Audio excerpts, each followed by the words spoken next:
अवामी हुकूमतें थीं, जब चाहे PDP हो, नेशनल कॉन्फ्रेंस हो या कांग्रेस हो, उन हुकूमतों के दौरान जम्मू कश्मीर में हालात इतने ख़राब थे कि PSA लगाए गए, स्टोन पेल्टिंग हुई, पैलेट्स का इस्तेमाल किया गया। हम तो अपने वादे पे कायम हैं।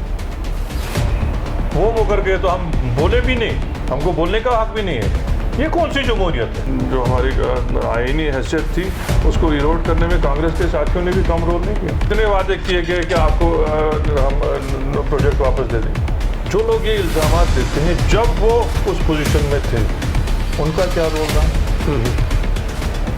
अब मैं एक एक करके नाम नहीं गिनाना चाहूँगा, लेकिन हर कोई किसी न किसी वक्त में उस पोजीशन में था जब वो कुछ कर सकते थे। ये क्या इल्ज़ाम है? लेकिन कौन सा खानदानी राज है कि ये शख्सी राज थोड़ी है कि वो आगे चल के। अस्सलाम वालेकुम नाज़रीन, खुशामदीद है आपका कश्मीर न्यूज़ ब्यूरो में। जम्मू कश्मीर की ताज़ा सियासी सूरत हाल पर हमारी बहस मुबाहिसे का सिलसिला बदस्तूर जारी। चूँकि आप जानते हैं कि हम मुख्तलिफ सियासी लीडरान जो यहाँ के हैं उनसे गुफ्तगू का सिलसिला बदस्तूर जारी रखे हुए हैं, और क्या कुछ जम्मू कश्मीर की 5 अगस्त 2019 के बाद जो सियासी सूरत हाल बदली है, जो सियासी हालात रोनमा हुए हैं, इस हवाले से हम गुफ्तगू कर रहे हैं। और हस्ब मामूल आज भी हमारे साथ जम्मू कश्मीर की एक अहम सियासी शख्सियत हमारे साथ गुफ्तगू करने के लिए मौजूद हैं। हमारे साथ हैं नेशनल कॉन्फ्रेंस के सूबाई सदर और सीनियर लीडर नासिर असलम वानी साहब। नासिर साहब, सबसे पहले बहुत बहुत शुक्रिया, आपके वक्त का खैर मकदम करते हैं आपका। नासिर साहब, चूँकि आप जानते हैं कि कल 2 साल मुकम्मल हुए दफ़ा 370-35A की मनसूखी के हवाले से, और स्टेट को भी जिस तरीके से बाइफरकेट किया मरकज़ी सरकार ने, मुख्तलिफ पॉलिटिकल पार्टीज़ के रिएक्शंस भी आए, नेशनल कॉन्फ्रेंस ने भी अपना रिएक्शन दिया, कहीं एहतजाजी मुजाहरे भी हुए और कहीं BJP ने जश्न भी मनाया। लेकिन मुल्क के वज़ीर आज़म नरेंद्र मोदी ने कहा कि बेमिसाल अमन व तरक्की हुई। तो इसका जवाब मैं आपका लॉजिक जानना चाहता हूँ कि आप किस तरह वज़ीर आज़म के उस जवाब को उसके उस बयान का जवाब देंगे। देखिए जनाब, हमारी नज़र में जो महरूमियत का एहसास है उसमें कोई कमी नहीं आई। 2 साल बीत गए हैं। अगर आप किसी से भी पूछें, जो हमसे 5 अगस्त 2019 को छीना गया, जो हमारी आईनी गारंटी थी, जो हमारी आईनी हैसियत थी, उसको तहस नहस किया गया, उसकी महरूमियत का जो एहसास है उसमें कोई कमी नहीं आई। वो महरूमियत अभी भी मेरी नज़र में बरकरार है। अब यहाँ हम ये जानना चाहते हैं, ये तो हमें पता है कि हमने 370 खोया, लेकिन 370 को खोने के बाद जो 2 साल गुजरे, इसमें हमने और क्या खोया इसके खोने से, वो हम ज़रा उस पर देखिए। ये सिलसिलावार तब से जो है आईनी पोजीशन हो या कानूनी जो इतने भी यहाँ नए कानून लाए, वो एक सिलसिलावार तरीके से पिछले 2000 साल से यहाँ 2 साल से मुकम्मल तौर पे, चाहे कोई भी एडमिनिस्ट्रेटिव ऑर्डर हुआ हो, चाहे इनने कोई जो है कॉन्स्टिट्यूशनल जो हमारी पोजीशन थी उसको जो है ख़त्म किया हो, ये सिलसिला जारी रहा। हासिल क्या किया वो आप भी ग्राउंड पे जानते हैं। तो कहने से, दावा करने से कुछ जो है बदलता नहीं है। हकीकत जो है वो ज़मीनी सतह पे आपको नज़र आनी चाहिए। हमारी नज़र में तो कुछ आता नहीं है। आप लोग घूमते रहते हैं, अगर आपको कुछ नज़र आया हो तो अलग बात है।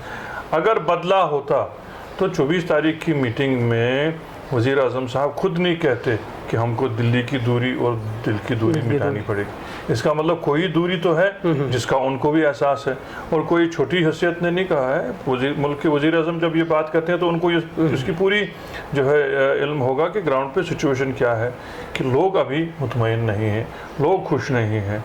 बाकी आप जो है बज़ाहिर करना चाहें, कुछ लोग जश्न मनाते हैं, कुछ लोग फुटबॉल मैच खेलते हैं, कुछ लोग क्रिकेट खेलते हैं, वो तब भी चलता है। हर चीज़ को आप उसके साथ रिलेट करें कि ये सब 2019 के बाद का हासिल किया हुआ कोई नया तजुर्बा है, तो वो उनकी जहन को पूछ सकते हैं आप, और वो उनके एहसास होंगे, हमारे तो हैं। मैंने आपको कहा आपने ऑल पार्टी मीटिंग की बात की। नासिर साहब को क्या लगता है, मेजर रिलीफ मिला उस मीटिंग से कश्मीरी अवाम को? जो वहाँ बातचीत हुई, जो वहाँ अंदर फैसला जात हुए, उसमें तो मैं कुछ उसके बारे में मैं कुछ कह नहीं सकता हूँ। बड़ी हाई लेवल की बात हुई। हमारे लीडरान गए, डॉक्टर साहब थे, उमर साहब थे, बाकी जो है यहाँ के जो है सीनियर पॉलिटिकल सीन में जो लीडर है वो सब गए। क्या वहाँ फैसला जात हुए, वो लोग उस पर बात कर सकते हैं, लेकिन अभी उसका कोई जो है पॉजिटिव असर ग्राउंड पे नहीं दिख रहा। शायद अभी पाइपलाइन में हो या कुछ उनके जहन में हो कैसे करना चाहिए, लेकिन बज़ाहिर अभी कुछ ऐसा दिखता है। जब गुफ्कार अलायंस बना तो इस इत्तेहाद के बनने से ये तासुर पैदा हुआ कि अब जम्मू कश्मीर के जो लीडरान हैं आवाम के लिए अब ये संजीदा है, कौम के लिए संजीदा है, लेकिन वक्त गुजरने के साथ साथ ये बिखरते नज़र आए। और हमने देखा पहले सजाद लोन कांग्रेस उससे पहले अलग हुई, लेकिन हाल ही में जब डिलिमिटेशन कमीशन की प्रोसेस यहाँ पे शुरू हुई, कमीशन यहाँ पे आता है तो पीडीपी बाइकआउट करती है, एएनसी बाइकआउट करती है, लेकिन नेशनल कॉन्फ्रेंस ने वहाँ पे वाज़िया तौर पर दरार जो है वो पेश की। अव्वल तो ये कहा आपने कि यहाँ की जो है लीडरान है और जमातें हैं जो अब जो है सीरियस हो गई हैं लोगों के मसले हल करने में। नेशनल कॉन्फ्रेंस की मैं बात करूँ पिछले 70 साल से लेके, बल्कि अगर आप उससे भी पहले जाएं, अब तो लगभग 100 साल होने वाले हैं। 1931 से जो तहरीक बनी है नेशनल कॉन्फ्रेंस की, इन्होंने हमेशा अवाम की खिदमत के जज्बे से ही आए। जब 1931 में शेर कश्मीर निकले थे तो किसी के जहन में भी ये नहीं था कि यहाँ फिर अवामी सरकार बनेगी, फिर एमएलए बनेंगे, फिर मिनिस्टर बनेंगे, ये तो किसी के जहन में नहीं था। लेकिन एक अवामी जज्बे से वो निकले थे, उस मुसीबत के दौर से निकालने के लिए उस शख्सी राज के खिलाफ नेशनल कॉन्फ्रेंस निकली थी। फिर जब पिछले 70 साल में आप देखें, जब जब भी कोई मुश्किलात यहाँ अवाम पे आए, नेशनल कॉन्फ्रेंस हमेशा पेश रही। अब रही बात PAGD की, मैं PAGD का नुमाइंदा नहीं हूँ, PAGD के स्पोक्स पर्सन मोहम्मद यूसुफ तारिगामी साहब हैं, इनसे आप पूछ सकते हैं। यहाँ कन्वीनर हैं हसनैन मसूदी साहब, इसकी जो है इनर डायनामिक्स और उसके बारे में वो बात कर सकते हैं। लेकिन जो ओवरऑल सिनेरियो है, हमारी पार्टी और हमारे लीडरान ने ये पहल की कि किसी तरह से एकजा होके एक यूनाइटेड फेस जो है यहाँ की मेन स्ट्रीम पॉलिटिक्स का सामने आए और लोगों की जो है मुश्किल को किसी तरह से कम कर सकें। और उसका कामयाब नतीजा आपने DDC इलेक्शन में देखा कि होता है सियासत में, कहीं कहीं कोई कमी पेशी भी रही होगी, कहीं आपस में गिले शिकवे भी रहे होंगे, लेकिन एक मुतहदा तौर पे उस वक्त जब इलेक्शन लड़ा गया तो आपने देखा होगा उसके नतीजे किस तरह जो है लोगों ने एतमाद दिया उस एक ख्याल को, जिसकी वजह से ज़्यादा सीटें जो हैं हम सब ने जीती। लास्ट टाइम हमने जब नेशनल कॉन्फ्रेंस के सीनियर लीडर और मेंबर पार्लियामेंट मोहम्मद अकबर लोन साहब का इंटरव्यू किया तो उन्होंने PAGD के हवाले से कहा कि PAGD नाम है, बल्कि इसका कोई काम नहीं। वो कैसे कह सकते हैं ये? आप उनकी किस कॉन्टेक्स्ट में उन्होंने बात की मैं तो कह नहीं सकता, और वो अपनी बात का वो जवाब वो खुद देंगे। लेकिन ये कोई ऐसी बात नहीं है। एक पहली दफ़ा एक सीरियस एफर्ट हुआ है कि जब यहाँ की जो मेन जो पॉलिटिकल प्लेयर हैं, जो मेन स्ट्रीम में इतने सालों से रहे हैं, जो हुकूमत साजी में भी जिनका अमल रहा है, जिनकी यहाँ की तारीख में भी जो है एक अहम रोल रहा है, वो सब मिलके और कोई ऐसा फ़ैसला करते हैं या ऐसी कोई जो कोशिश करते हैं जिससे आवाम का फ़ायदा हो, उसको हम ऐसे नज़रअंदाज नहीं कर सकते। इस वक्त यही दावा किया जाता है कि जब यहाँ अवामी हुकूमतें थीं, जब चाहे PDP हो, नेशनल कांग्रेस हो या कांग्रेस हो, उन हुकूमतों के दौरान जम्मू कश्मीर में हालात इतने ख़राब थे कि PSA लगाए गए, स्टोन पेल्टिंग हुई, पैलेट्स का इस्तेमाल किया गया, इस तरीके के हालात बने। लेकिन अब की बार जो है स्टोरी डिफरेंट है। क्या नासिर साहब इस चीज़ को मानते हैं? जनाब, आपने भी काफ़ी देर से अब कवर किया होगा जो मिलिटेंसी के हालात यहाँ बने 90 की दिहाई से, रास्ते में चलना दुश्वार था। जब 96 में डॉक्टर फारूक साहब ने हुकूमत संभाली, उस वक़्त की जब आप डाटा देखेंगे, यहाँ कुछ भी नहीं था। कोई अस्पताल नहीं बचा था, कोई पुल नहीं था, सड़क नहीं थी, स्कूल नहीं थे, कोई नौकरियों का कोई अमल नहीं था। पूरा दरहम बरहम हो गया था रियासत का जो निज़ाम। उस वक़्त मां सिवाय नेशनल कॉन्फ्रेंस और नेशनल कॉन्फ्रेंस की लीडरशिप, खासकर डॉक्टर फारूक साहब, आगे जो बढ़ के उन्होंने जो कदम लिया वो काबिल तारीफ़ इसलिए भी है कि कोई और सियासतदान रियासत में तैयार ही नहीं था। तो वापस इस रियासत को उस पटरी पे लाने का सबसे बड़ा सहरा जो है वो डॉक्टर फारूक साहब को जाता है, वो नेशनल कॉन्फ्रेंस को जाता है। अब आप उस अमल का आगे चल के जो है उसका जो फ़ायदा मान लीजिए या उसका जो बेहतर नतीजा निकला है, उसका सहरा किसी और को मानना चाहिए तो हम क्या कर सकते हैं। लेकिन ये एक तलख हकीकत है कि कुछ ऐसी चीज़ें, फॉर एग्ज़ाम्पल यहाँ पे इन 2 सालों में बैलेट का हमने इस्तेमाल नहीं देखा, PS से इस तरह से नहीं देखे हमने जिस तरीके से। हालांकि जो 5 अगस्त की सूरत हाल पे उस कॉन्टेक्स्ट में से डिफरेंट अगर हम बात करें, जिस तरीके से एनकाउंटर्स होते थे, फिर क्या हालात बनते थे, चूँकि आप बखूबी वाकिफ़ है उसमें, आपको ये आप मानते हैं कि वो हालात अब नहीं है जो अवामी हुकूमतों में देखने को मिलते हैं? क्या आप ये मानते हैं कि इस तरह की डिप्लॉयमेंट भी आज तक यहाँ कहीं नहीं थी? इस तरह के सिक्योरिटी फोर्सेस यहाँ ज़मीन पे कभी दिखते नहीं थे? या आप मानते हैं? आपने भी कवर किए होंगे, इतनी ज़्यादा सिक्योरिटी फोर्स यहाँ कहीं डिप्लॉयड थी कभी? क्योंकि इस वक्त यूटी में पहली बात मेरी बात का जवाब दीजिए। आपने भी कवर किया होगा कश्मीर की प्लेटेंसी पूरी, एनकाउंटर साइट्स पे भी गए होंगे, आपकी टीम गई होगी।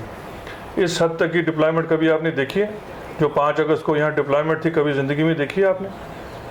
जब आपकी चुनिंदा सरकार होती है, उनकी आउटरीच भी ज़्यादा होती है, उनकी जवाबदेही भी ज़्यादा होती है, लोगों को उनसे जो है डायरेक्ट राब्ता होता है। आज आप अपनी शिकायत लेके ज़रा कहीं जाइए, कहाँ सुनवाई है आपकी? गांदरबल में हाल देखिए। दूसरा वाक़ा परसों हुआ। पहले वाक़ा हुआ कि उस बेचारे ने कहा कि हमको बाहर के अफसरान के साथ उतना भरोसा नहीं है, उतनी बात करने का वो जो है हक नहीं बनता जितना एक लोकल अफसर के साथ रहता था। 5 दिन अंदर रहा वो। परसों एक और लड़का था जिसने सिर्फ कहा कि भैया फ्लड के जो है उसका रिलीफ जल्दी कीजिए, उसके लिए वो कुछ लोग लेके सड़क पे बैठ गए। अभी भी शायद बंद है। इस तरह की जो है वो कहते हैं ना, वो कब्रिस्तान की खामोशी आप कायम करेंगे, किसी को जो इख्तलाफ करने की आवाज़ नहीं देंगे, कोई आप मुखालफत सुनना नहीं चाहेंगे, तो फिर आपके नतीजे उसी आपकी मर्जी के मुताबिक। ये 370 चूँकि नाज साहब आप भी जानते कि बीजेपी का मंशूर था, जिस तरह से आप कह रहे हैं कि हम 70 साल से 370 की को मजबूत बनाने की कोशिश में थे, मुख्तलिफ यहाँ की पार्टी, लेकिन वो कह रहे हम इसके ख़त्म करने में। लेकिन अगर मैं आपसे ये कहूँ कि आप इसको परमानेंट नहीं कर पाए, बीजेपी ने अपना काम किया, आज यूटी है, वो जैसे चाहे वो काम करेंगे। बहुत सारे लीगल एक्सपर्ट्स, ये मैं नहीं कह रहा हूँ, मैं लीगल एक्सपर्ट्स ही कहेंगे। अगर आपको पता होगा ये टेम्परेरी क्यों था, कोई अंदाजा है आपको? ये आप बताइए। टेम्परेरी इसलिए था क्योंकि ये यूनाइटेड नेशन में गया हुआ केस था। यूनाइटेड नेशन के आउटकम तक इसको फैसला परमानेंट नहीं कर सकते थे, इसकी एक कानूनी वजह थी। अब हम उस बहस में नहीं जाएं क्यों नहीं हुआ वो, यूनाइटेड नेशन का वो फैसला क्यों अमलाया नहीं गया, वो एक लंबी दास्तान है। इसका टेम्परेरी प्रोविजन होना एक ताबे था यूनाइटेड नेशन के उस रेजोल्यूशन का। जब आप पूरी इस रियासत की सियासत को समझें, यहाँ का पूरा जो आज तक जो यहाँ पे गुजरी है, तो आपकी जहन में एक दूसरा ही जो है नजरिया आ जाए। नाज साहब, आपको क्या लगता है इस वक्त जो हालात है, जो दावा किया जा रहा है बिल्कुल पीस, और इसका आपने ये भी बात सुन लीजिए, जब आप इसको टेम्परेरी कहते हैं, 2 सुप्रीम कोर्ट की जजमेंट उसके बाद आई, संपत प्रकाश की भी है, एक और जजमेंट भी है, जिसमें सुप्रीम कोर्ट ने कहा कि now this should be treated as a permanent article in the constitution of India. वो बात तो आप बोलते नहीं, लेकिन आपने किस लिहाज से किया, उस वक्त क्या हालात बने, और इनका एजेंडा था, उसमें कोई दो राय नहीं। मैं बीजेपी को उसका कसूरवार नहीं समझता। उन्होंने 70 साल से इसी एजेंडा पे अपनी सियासत की है। उनको मेजॉरिटी मिल गई, आज तक नहीं थी, वो कहते ही थे किसी दिन हमको मेजॉरिटी मिलेगी, हम उसको उड़ा लेंगे। उन्होंने उड़ाया, लेकिन हमको पूरा एतमाद अभी भी है यहाँ की सुप्रीम कोर्ट। वो अपने ही उस फैसले को अपहोल्ड करें या उसके बर्क्स करें, ये उनकी जजमेंट है। अगर हम यूँ कहें, आपकी और मेरे बीच की बात नाज साहब, अगर हम ऐसे कहें कि अगर सुप्रीम कोर्ट में ज़ेर इल्तिवा है इस वक्त 370, फिर क्या यहाँ पे गवाह लगाने की फिर से ज़रूरत है? 370 को वापस कीजिए, हमसे छीना गया। ये तो जाहिर सी बात है, छीना गया बकौल यहाँ के जो हमारी प्रोविजनल यहाँ की जो लीडरशिप है। लेकिन अदालत का फैसले का इंतज़ार करें, इस मसले को फ़िलहाल छोड़े, किसी और चीज़ पे बात अगर जनाब आपके मेरे दरमियान अगर कोई बात हुआ, कोई वादा इकरार हुआ, अगर मैं उससे मुकर जाऊं तो आप क्या करेंगे? आप आवाज़ भी नहीं उठाएंगे, आप मांगे भी नहीं, आप मुझसे सवाल जवाब भी नहीं करेंगे, भैया आपने क्यों वादा तोड़ा। एक्सेशन के वक्त पे ये वादा किया गया था, हम तो अपने वादे पे कायम हैं। वो मुकर गए तो हम बोले भी नहीं, हमको बोलने का हक भी नहीं है। ये कौन सी जमहूरियत है? यहाँ बाबरी मस्जिद का मामला कोर्ट में था, बिल्कुल। यहाँ आज छोड़िए बाबरी मस्जिद का तो अब फाइनल हो गया, लेकिन अभी भी उसको नहीं मानते। सुप्रीम कोर्ट की जजमेंट के बाद भी वो चाहते हैं कि उसको रिव्यू किया जाए, कुछ लोग उसके ख्याल के। आपका अभी सीए है जो अभी करंट है, बिल्कुल, उसके खिलाफ सुप्रीम कोर्ट में लोग नहीं जा रहे, तो वो पॉलिटिकल इशू नहीं है। जगह जगह बात करें, चाहे गवर्नमेंट में हो, मिनिस्टर साहिबान हो या अपोजिशन के लीडर हो, बात नहीं कर रहे हैं। कुछ रियासतों ने तो उसके खिलाफ रेजोल्यूशन तक पास किया। नहीं भैया, जमहूरियत है, कोई तानाशाही नहीं है, कोई डिक्टेटरशिप में नहीं है ये मुल्क। बिल्कुल। स्टेटहुड के हवाले से फ्लोर ऑफ द हाउस जो वज़ीर दाखिला है, उन्होंने कहा कि उसको बहाल किया जाएगा। इन्होंने कहा कि 4G को रेस्टोर किया जाएगा, लेकिन अपने मुनासिब वक्त पे, बराबर यहाँ के लीडर्स के कहने पे नहीं किया। जब बीजेपी को लगा वक्त आया है तो उन्हें किया।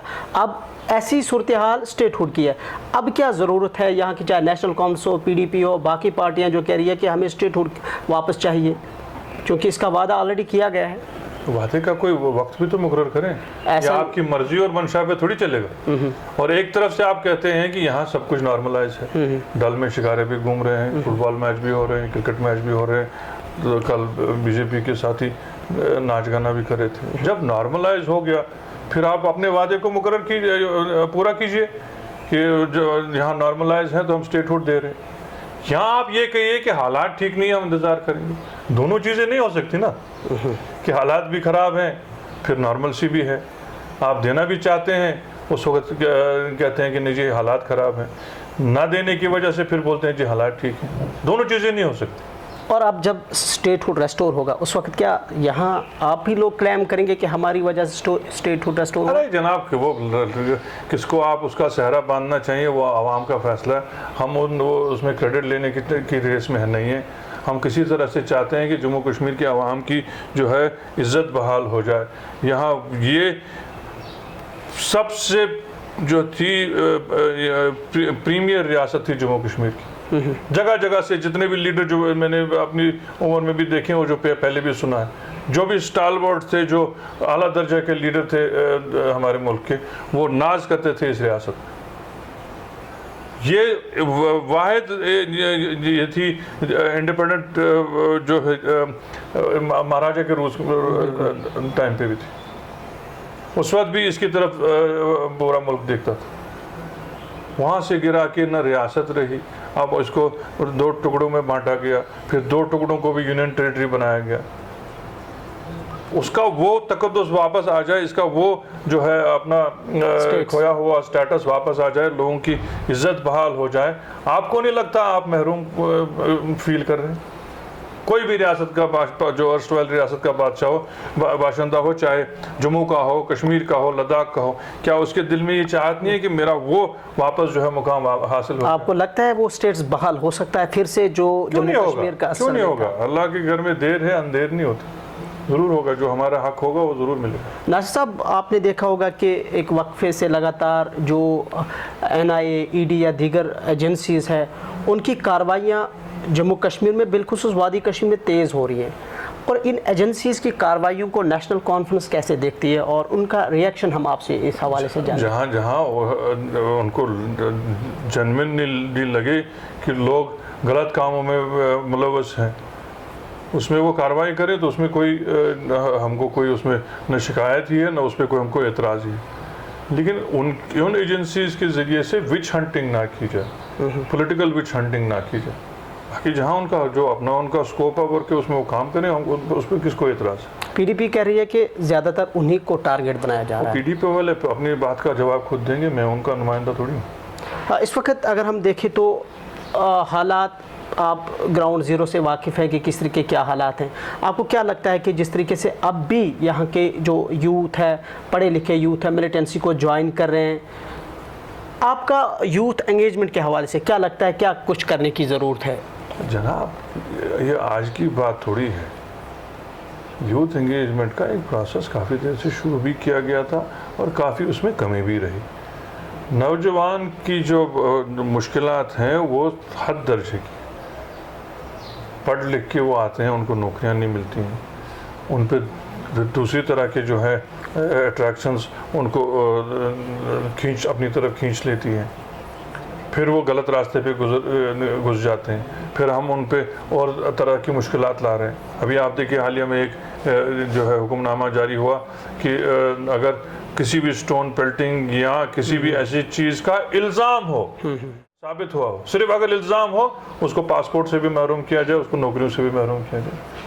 तो आप तो बिल्कुल ही उसको धकेल रहे हैं। यूथ एंगेजमेंट का प्रोग्राम कहाँ है? क्या आप मानते कि जो कश्मीर एक पॉलिटिकल इशू है, ये एक सियासी मसला है? अरे जनाब, किसको एतराज़ हो सकता है? 70 साल से जम्मू कश्मीर पॉलिटिकल इशू है, तो क्या और न सिर्फ मुल्क में, इसके इंटरनेशनल डायमेंशंस भी हैं। हम चाहे माने न माने, आप कभी हमसे एतराज़ करें इस बात पे कि आप ये ऐसी बात ही ना करें, लेकिन इसका एक्सटेंशनल डायमेंशन है।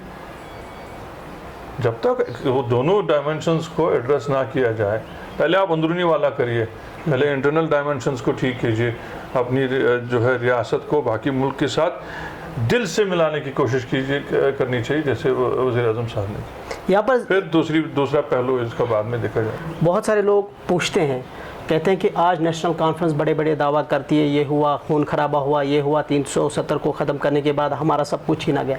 लेकिन यहाँ PSA इन्हीं की देन है। इसी तरह से अपसपा हो या फिर पोटा हो या दीगर जो काले कवानीन है, उसके लिए यहाँ की अवामी हुकूमतें जो है वो ज़िम्मेदार है। तब का लहजा अलग था, आज का लहजा कुछ और है। पता नहीं आप ये कवर करते थे 2008 के बाद असेंबली प्रोसीडिंग्स।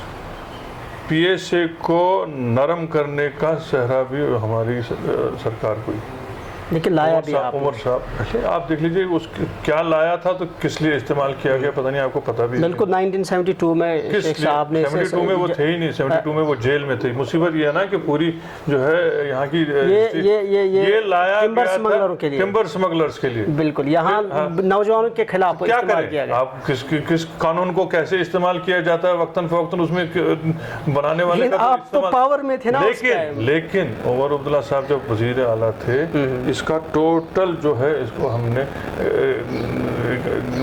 बिल्कुल इसकी कम मुद्दत भी कम की गई थी, इसका यूज़ भी कम किया गया था, इसका डिटेंशन पीरियड भी कम किया गया था, इसको बहुत हद तक ख़त्म किया गया। और आपने पता नहीं देखा होगा, उमर साहब ने 2019 से पहले ही कहा था कि अगर दोबारा मुझे लोगों ने वो मौका दिया और नेशनल कॉन्फ्रेंस की सरकार बनी, हम PSA को असर से ही इसको जो है इसका ख़त्म कर देंगे। लेकिन वो मौका मिला नहीं। एप्सपा की बात आपने की, उमर साहब ने नहीं चला के कहा कि एप्सपा को यहाँ से उठा लीजिए। उस वक्त वो इल्ज़ाम BJP पे नहीं है, वो कांग्रेस वाले साथियों पे है, उन्होंने किया नहीं उस वक्त, वो भी अड़ गए। बल्कि ये मानना पड़ेगा कि कांग्रेस ने भी उस वक्त हमारी बात कौन इनकार करता है? ये तो अभी आए हैं, कांग्रेस तो 1947 से थी। हम पे जुल्म करने में सारे ही उसी तरह से शरीक हैं। हमारी जो है जो हमारी आईनी हैसियत थी, उसको इरोड करने में कांग्रेस के साथियों ने भी कम रोल नहीं किया। आज कहते हैं उमर साहब के हमें जो पावर प्रोजेक्ट्स है वो हमें वापस कीजिए, हम सब कुछ वहाँ से हासिल करेंगे। आज नहीं कहते हैं, हमेशा से कहते हैं। ना मैं कह रहा हूँ कि रिसेंट उनका बयान आज नहीं कहते हैं। जब वो वजीर आला थे तब भी कहते थे, उससे पहले जब वो हमारे साथ कुछ कोशिश रही उन दौरान, हमेशा रही, गवर्नमेंट ऑफ इंडिया के साथ हमेशा इसी बात पे रही। जनाब क्या क्या सुनाए आपको, कितने वादे किए गए कि आपको हम प्रोजेक्ट वापस दे देंगे। उड़ी के बारे में बातचीत चली, सलाल के बारे में बातचीत चली, दुलहस्ती के बारे में बातचीत चली, वो तो पुराने प्रोजेक्ट हैं, छोड़ दीजिए। हमने कहा हमको नए प्रोजेक्ट चलाने का इख्तियार दीजिए। हमारे सारे दरिया जो है इंडस वाटर ट्रीटी में है, बाकी सब दरिया बचाए गए पंजाब के, वो हमारे साथ जुल्म नहीं है। आज कोई साहब सवाल करते हैं कि नहीं जी गवर्नमेंट ऑफ इंडिया आपको फंडिंग देती है। फंडिंग तो वो कंपनसेट करने के लिए पहले देना चाहिए आपको। हमारा इतना जो है रिसोर्स है वाटर एनर्जी का कि हम पूरे मुल्क को बिजली भी दे सकते हैं और इतना पैसा कमा सकते हैं कि अगर इनको कभी जरूरत पड़ी तो फिर क्या रोल बनता है हमारी लीडरशिप का, लोकल लीडरशिप का दिल्ली में, जब वो हमारी बात ही नहीं सुनते हैं, जब ये क्या इसका मतलब ये है कि हमारे साथ धोखा किया जाता है। तो वो धोखे का क्या कर सकते हैं? तो लेकिन हम चाहे अपनी कांग्रेस आवाज़- हो, बीजेपी हो, जनाब, कोई भी हो। लेकिन अपनी आवाज़ पहुंचाना हमारा फ़र्ज़ है। हमारा किसी तरह से उन पे वो जो है प्रेशर डालना हमारा फ़र्ज़ है। कोशिश करके डॉक्टर साहब ने ये जो है बगलियार प्रोजेक्ट उस वक्त बनाया, जिसकी वजह जिसको आज ये सब उसका सहरा अपने सर बांधना चाहते हैं। ये डॉक्टर फारूक साहब ने उस वक्त किया, ये बगलियार को इस रियासत के अवाम के नाम वक्फ किया। अगर नासिर साहब से अवाम पूछेगी कि अब्दुल्ला ख़ानदान से या शेख ख़ानदान से एक अलग लीडरशिप निकलनी चाहिए, आपका क्या जवाब होगा? ये क्यों निकलनी चाहिए? आप मुझे बताइए क्यों निकलनी चाहिए? ताकि हमको वो जब खानदानी हमारी- राज का वो सिलसिला किसका खत्म हो। किस तरह से आप खानदानी राज बोलते हैं? खानदानी राज होता है कि जब मैं फर्स्ट जनरेशन में मैं आऊं, उसके बाद आवाम की अदालत में मैं जाता हूं। हम तो यहाँ 1931 से देख रहे हैं। पहले बात सुनिए मेरी जी। वो आवाम चुनती है, उसके बाद जब आवाम इलेक्शन में नहीं चुनेगी तो खानदान क्या करेगा, उसमें मेरा नाम क्या करेगा? मैं भी एक खानदान से ताल्लुक़ रखता हूँ, मेरे दादा भी कॉन्स्टिट्यूंट असेंबली में थे, लेकिन उसके बाद मैं इलेक्शन में आया तो इलेक्शन में मुझे लोगों ने जिताया, 2014 में नहीं जिताया। इसमें मैं खानदानी राज कैसे कायम कर सकूँगा?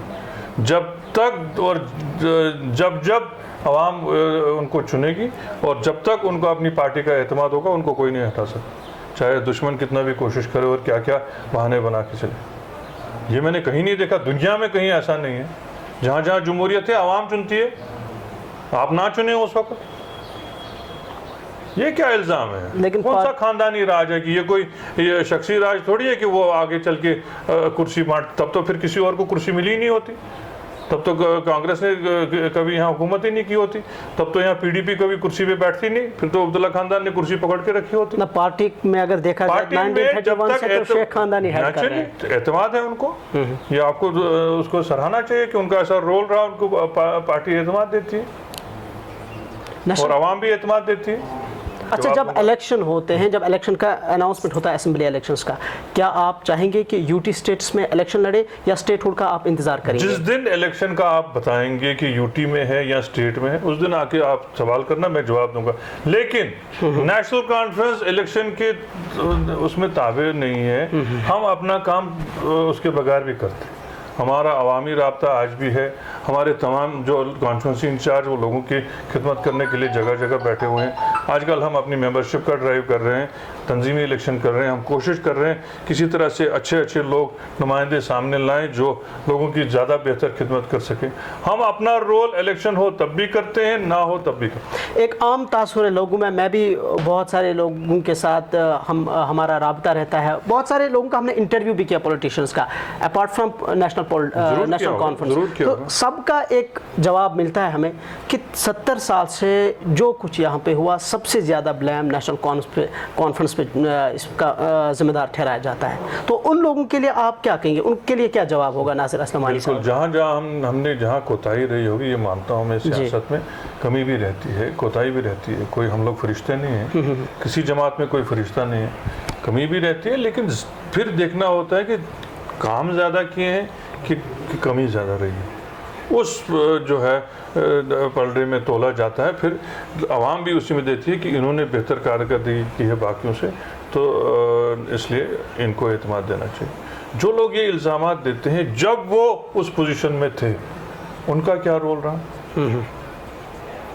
अब मैं एक एक करके नाम नहीं गिनाना चाहूँगा, लेकिन हर कोई किसी न किसी वक्त पे उस पोजीशन में था जब वो कुछ कर सकते थे। तो उन्होंने कौन सा यहाँ जो है तूफान खड़ा करके रख दिया जो हम नहीं कर पाए। एलजी साहब कहते हैं या बीजेपी कहती है कि आज हम नए कश्मीर में हैं? नया तो है, ऐसा तो देखा नहीं हमने, नया तो है, जबकि पूरी आप आवाज़ ही दबा रहे हैं, जबकि यहाँ आपके पास अवामी राज नहीं है, चंद अफसर और एक लेफ्टिनेंट गवर्नर के और उनके एडवाइज़रों के कंट्रोल में सब कुछ है, जब कोई आवाम की सुनवाई नहीं हो रही है, जबकि डेवलपमेंट का बिल्कुल फुकदान है, जबकि मसाइल इतने ज़्यादा हैं कि आप अब वो क्या कहा कि इतनी मुश्किलें हैं कि अब आदमी बात भी नहीं कर रहा है। नया तो है। चलिए बहुत बहुत शुक्रिया हमें वक्त देने के लिए। बहुत शुक्रिया, थैंक यू। नाज़रीन, ये थे हमारे साथ नेशनल कॉन्फ्रेंस के सूबाई सदर और सीनियर लीडर नसरत असलम वानी साहब, जिनके साथ हमने बात की जम्मू कश्मीर की ताज़ा सियासी सूरत हाल पर। अगले प्रोग्राम में एक और सियासी शख्सियत के साथ हाजिर खिदमत होंगे, तब तक के लिए अल्लाह हाफ़िज़।